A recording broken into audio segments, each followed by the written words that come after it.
এখন আরেকটা জিনিস আছে, এইদিকে আমি আমার ফ্যামিলির ক্রেডিটটা দিব। আমার মানি ম্যানেজমেন্টের ক্ষেত্রে সবচেয়ে বড় হাত হচ্ছে আমার ফ্যামিলি। আচ্ছা, এর রিজন কি জানেন? কারণ আমি যা আর্ন করতাম 90% প্লাস এখনো বাসায় দিয়ে দিই। ইভেন আপনি যদি আমার নেটওয়ার্ক জিগান, আমার কোনো নেটওয়ার্কই নাই, আমার নামে একটা মাজদা আছে গাড়ি, আর কিছু নাই। আমার রিসেন্টলি তো আপনি একটা BMW কিনেছিলেন, তো ওইটাও কি BMW আমার নামে? আচ্ছা, এটা আমার শখের আছে, এটা আমার নামে।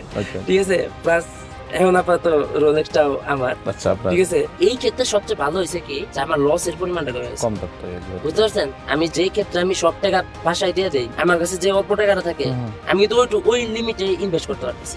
আমার ক্ষেত্রে কি আবার সাইকোলজি কাজ করে, আমি যেটা বাসায় দিয়ে দিছি ওইটা তারই টাকা। ওই ক্ষেত্রে এটা অনেক অনেক ভালো কাজ করছে ট্রেনিং এর ক্ষেত্রে।